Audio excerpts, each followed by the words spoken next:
everyone. I think we've gone live now. Thank you for joining us.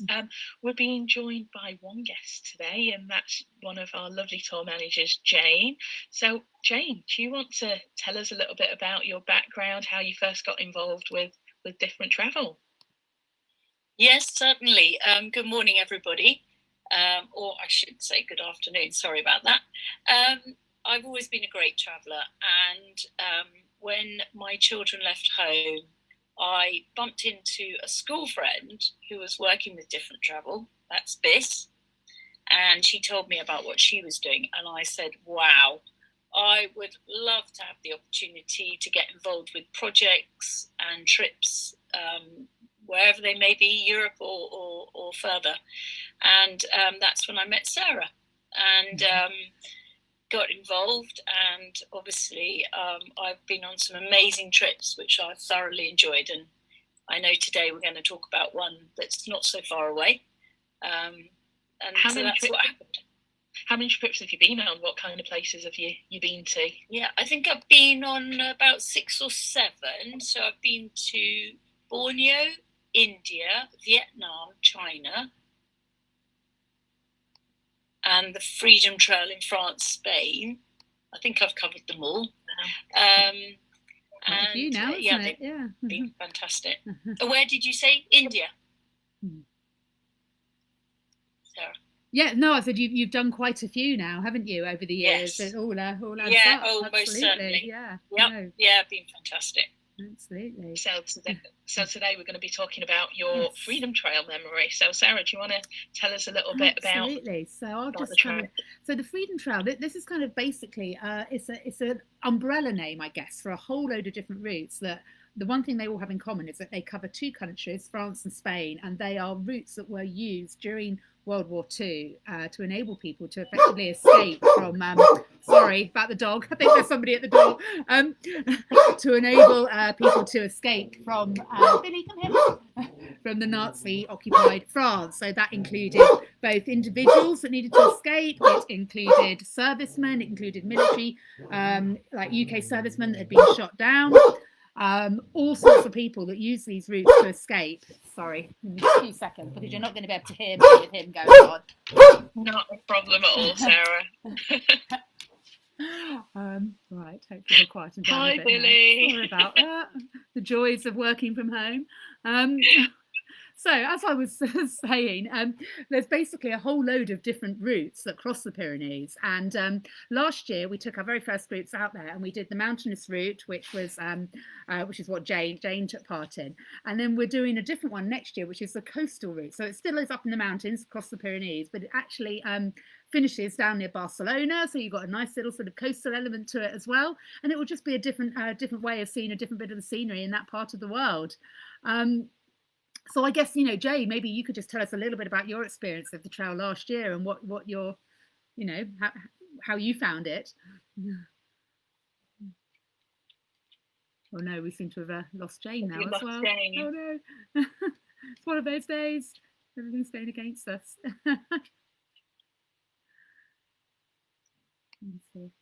She's frozen on my end. She has frozen, I'm afraid. Yes. Oh dear. Well, I guess maybe then if we just talk a little bit about the itinerary. Hang on, give me 2 seconds while I've just... There we go. Oh, she's back with us. Oh, are you back, Jane? I know. Apologies for the internet. Don't worry, I think we're obviously having one of those days. I live in the sticks of Kent. Right, well, we were just going to ask you about your memories of the trail that you did last year, Jane. While you're here with us again, if you just want to... I don't know, just tell us a little bit about it, how you found it. Yeah, certainly. Well, to be honest, I was really lucky. I only had a small group of 6, but a few of them had read up a lot about this trail and the history of it. And thanks to them, I learned so much, and it made it all the more memorable, really. Yes, so here are some of the photos of us. Such a lovely group. Yeah, really great group. And we had a guide, Anne, and as we went along, we did, a couple of the group had some poems from that era, and they were reading some of them, and wow, it just made it so special. Emotional. To think how tough it must have been back in the 1940s, when people didn't have the same sort of clothing and equipment that we had, and they had to carry their own food, probably in a small bag, and then they had to battle through the weather without probably a waterproof and things. And we kept just thinking, this is incredible. Here we are with all the equipment and tents and everything and plenty of food, but how tough it must have been. And they think there was something like 33,000 people who attempted to go over those mountains, the Pyrenees, and only something like 750 made it, which is just just awful. And when we went to the museum, which I'm failing to remember the name of the place where the museum is, but it's part of that trail. You have to go to this amazing museum where they've got memorabilia and all sorts of facts and figures and interesting things.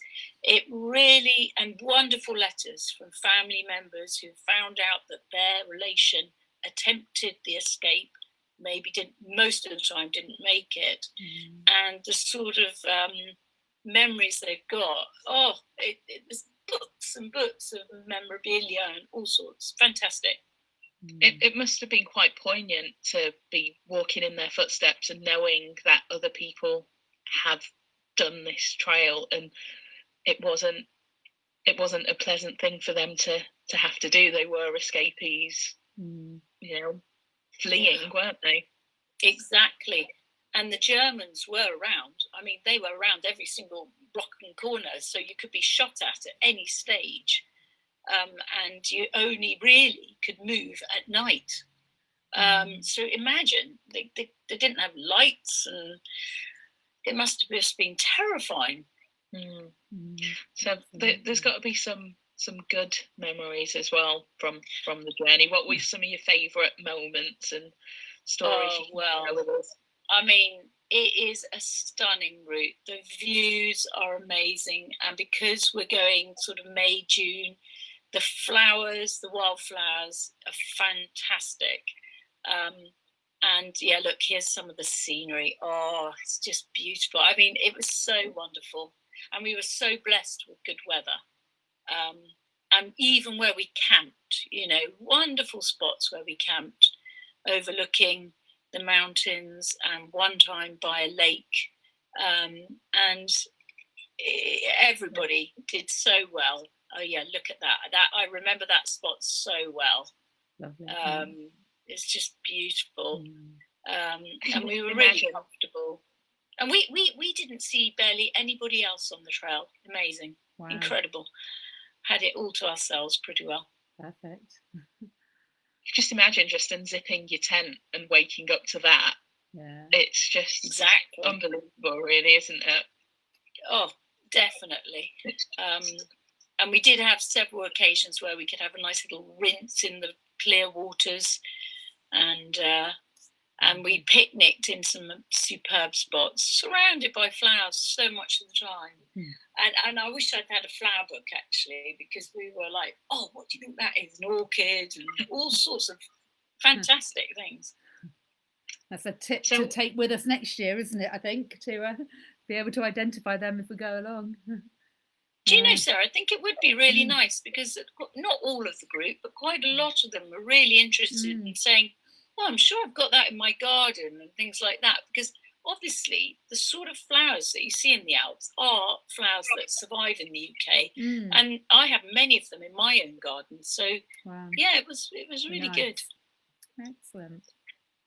So how did this trip compare to some of your other ones? You've been to some more far-flung destinations, haven't you? How did this one compare with it being relatively close to home? Certainly, I think that was a really nice thing, even before COVID and everything else now, not having to travel very far to get there. And then, of course, it all feels quite familiar in that way. It's not so foreign, if you like. We weren't contending with mosquitoes and, if possible, spiders or snakes or something like that. So it was very easy going in that respect. But it doesn't mean that it was an easy challenge, because there was a lot of walking and lots of kilometres were covered, I can tell you. There was one very big day, and the temperatures obviously can be quite high now in the Alps in June. So it was still a good challenge.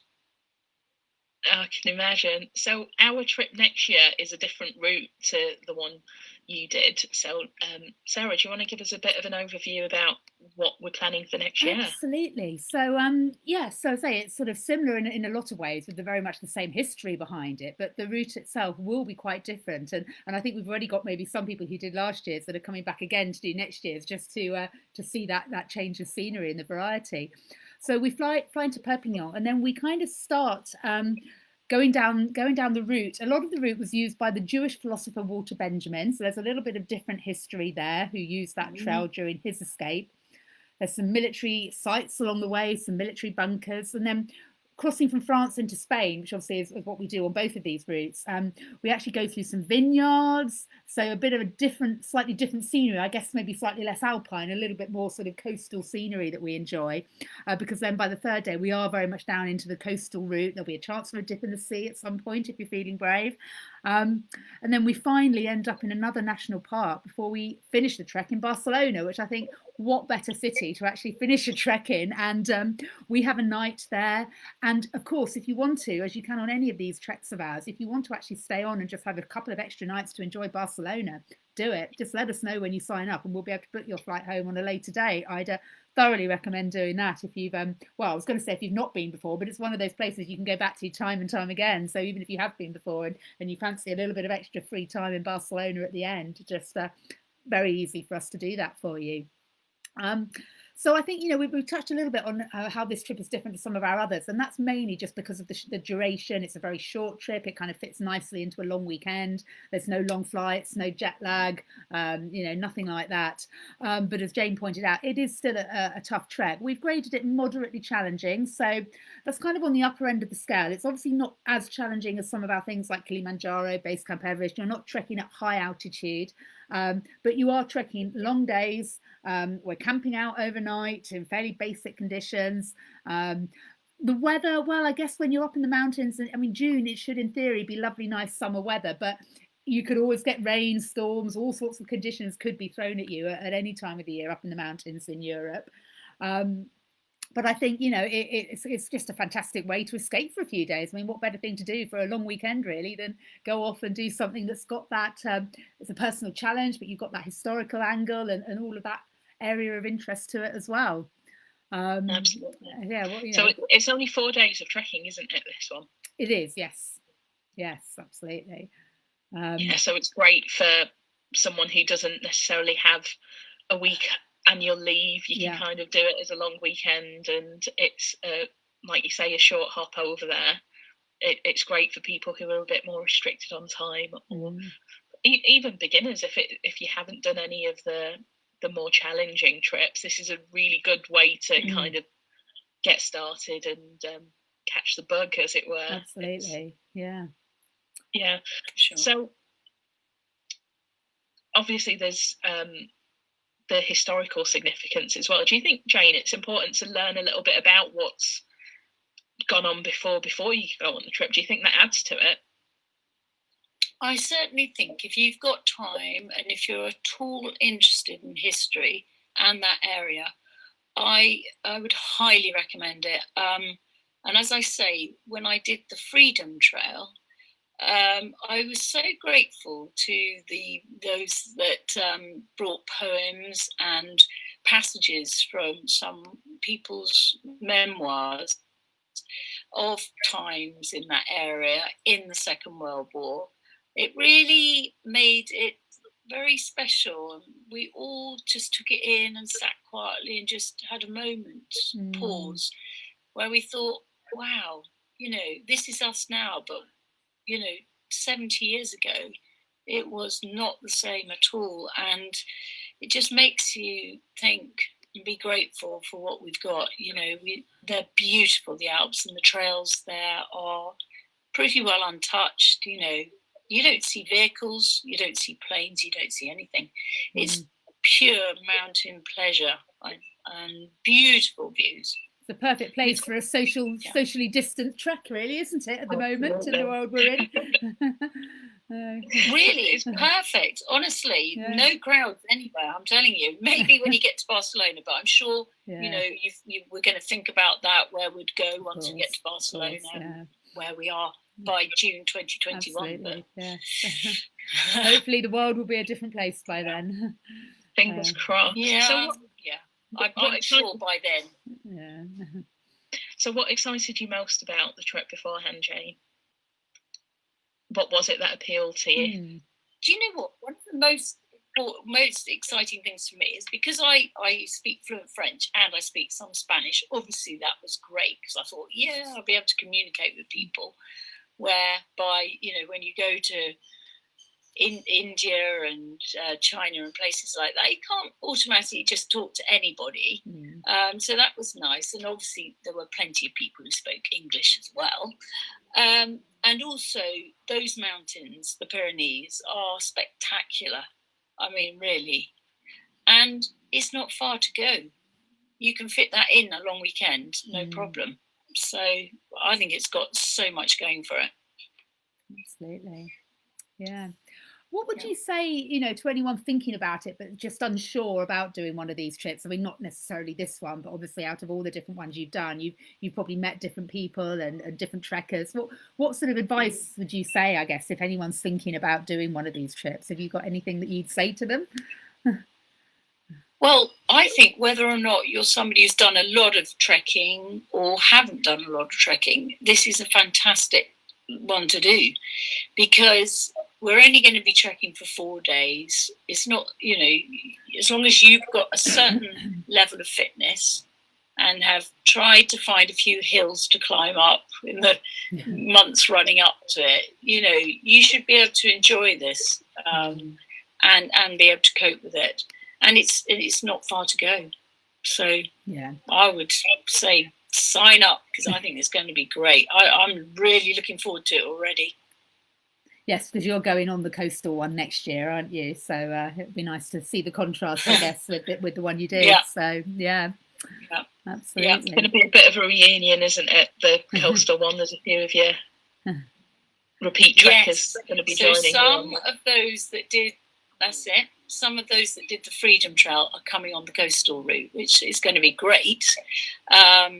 And obviously the added bonus when we get to the top of the Pyrenees is we'll be able to look down and see the sea this time. Whereas with the Freedom Trail, we were more, not in the centre of the Pyrenees, but we were away from the coast. Yeah. Whereas this time we're going to be able to see the coast. So I always love to see the sea from a height. It's fabulous. And the coastline.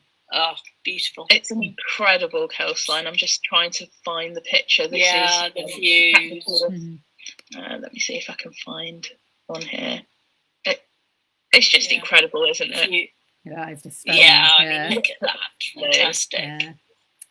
And you are walking along the coast for a lot of it. Fabulous.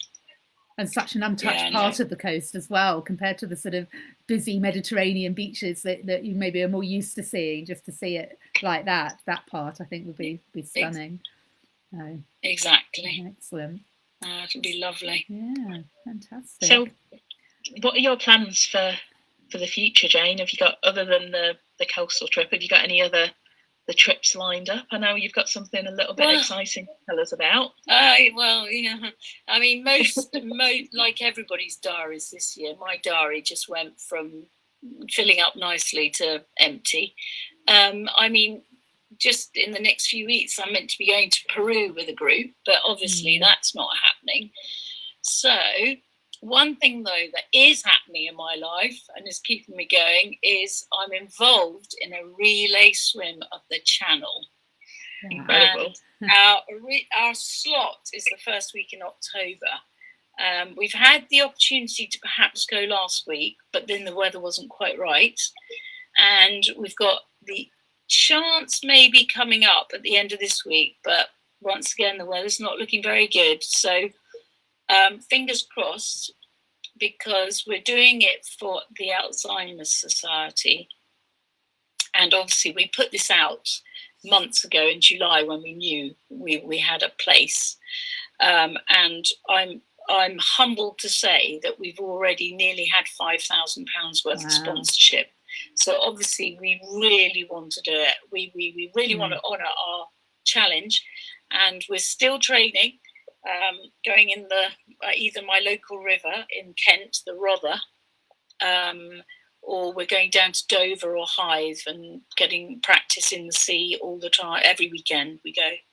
And the water's not getting any warmer now, sadly. Say it's so pretty chilly, isn't it?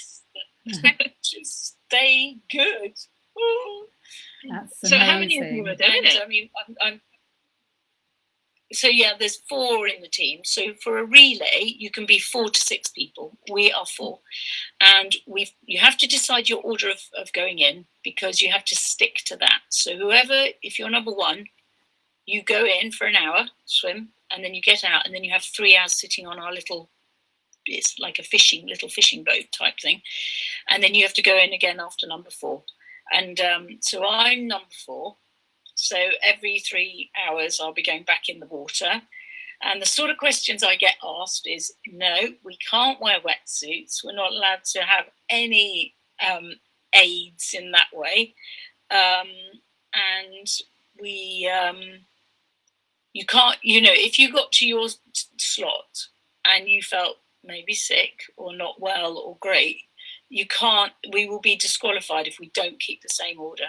Wow. And on average, the relays take between 13 and 16 hours. So I'm likely to swim 3 or 4 times. And most certainly we will be swimming at night as well as the day. In the dark. Because obviously now, yeah, even in the middle of summer, there's always a bit. So, I mean, obviously we can't pick and choose what time we set off. So it's what it is. If we had gone last Tuesday, we were going to start at 10 p.m. Oh, wow. I mean, just the thought of it for me I kept thinking I'm going to be swimming between 1 and 2 a.m., 5 and 6 a.m. I'm thinking, oh my goodness, when am I ever going to sleep? Wow. I don't know. Well, that sounds. I don't know how. Amazing, and we'll certainly keep up to date with how you get on with that, and we'll let people know. But also what we'll do, because there might be people that would like to sort of sponsor you and help you along the way, we'll put that link in the comments underneath this video. So if anybody watching does want to make a donation, then they can do so. But wow, that's Sure. Yes, an amazing thing to be doing. And I mean, yeah, so it's a great cause, dementia. For all 4 of us who are involved in the relay, we've all got a family member who's got dementia, and we know how tough that is. The other thing I was going to say is that I'll also put the link so that you can track us. Because when we do the swim, I try and let as many people know when we're doing it, and then you can track our boat. It's called the Sea Leopard, right. And obviously over the many weeks I've been tracking Sea Leopard, and it's fascinating watching, because you think when you're swimming, obviously you think you're going in a straight line to France, but you're not, because the tide is going to either take you up or down, and hence when you track our boat, it will go up and down like that, or it might go down and up, and that's the tide pushing us. And it's fascinating to follow. It really is. And if the tide is, say for instance, we're getting near to France and the tide's strong going down south, then it might push us away, and then it's a real struggle just to get to the coast. So it's not just a swim in a river or something like that. This is dealing with the sea. Absolutely. And the seasickness and any possible jellyfish. But anyway, I'm sure we're going to survive it if we get there. And one question: so you're going from England to France? You go that direction, yes. And do you then have to quarantine when you get back from France with the current rules, or are you? Good question. Good question. I've been asked that one as well. Yeah. No, basically, the last swimmer swims and has to get out on the beach and get a pebble and bring it back on the boat, and that confirms that we did it. Right. We have an official Channel Swimming Association observer on the boat with us, and they record, make sure we all adhere to the rules.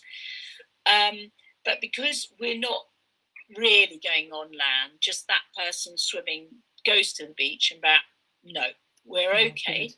We do have to take passports with us in case we get a control out at sea. Right.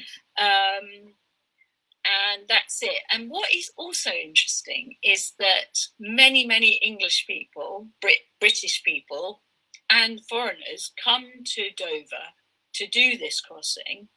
It's very interesting to look up the Channel Swimming Association and look at the history. The first man swam the channel in 1875. Wow. In 12 or 13 hours. Sure. And the record is 6 hours 55 minutes. Wow. I mean, that is amazing. Crazy.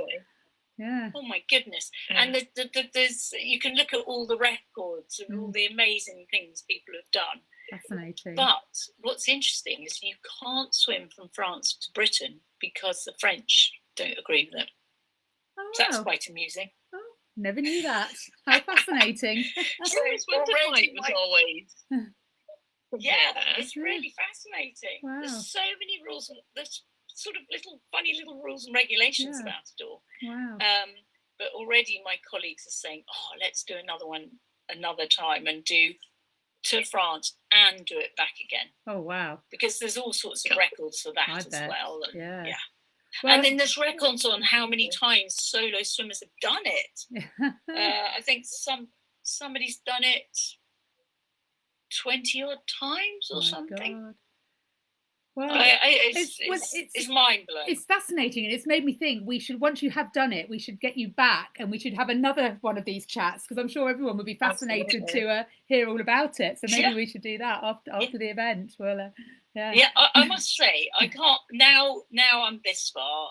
We're like that we're going to get it in You just before want to the do end it, of don't the you? season. Yeah. That's another fact I found out. The latest anybody's ever done it is the 2nd of November. Oh, wow, okay. I mean, I couldn't imagine it. 2nd of November. Yeah, it's getting a bit freezing. chilly by then, I'd imagine. Um, Oh, so, well, I mean, Yeah, yeah, I look forward to being able to tell you all about it. absolutely. So, no, we obviously all wish you the best of luck, and yeah, you. we look forward to hearing all about it. Just a Thank little you. bit aware of the time. Rubia, did you just want to sum up by mentioning how, well, if anyone does want to sign up for our coastal trek, how they can go about it? Yeah, absolutely. So the trek, I'm not sure if we mentioned the dates or not. It's taking place from the 11th to the 16th of June next year, and you can sign up for it already. Plan ahead, get something in your diary. So I can post a link to the website in the comments as well, Yeah. alongside with Jane's just giving link. Absolutely. And next week we won't be having a Facebook Live. We're going to be missing a week, but we'll be back on the 7th of October, again at 12:30 at lunchtime. And if you keep an eye on our Facebook page, the topic is to be announced. Okay, excellent. Very Right, good. well, thank you very much, everyone, for joining us. We've been chatting for nearly half an hour now, would you believe it? So I think it's probably time to let everybody go. But thank you very much for joining us, Jane. And as I said, once again, all the Pleasure. best with your attempt at swimming the channel. Sure. And Thank you. we will catch up with everybody soon. Nice to see you all. Bye. Thank you. Bye.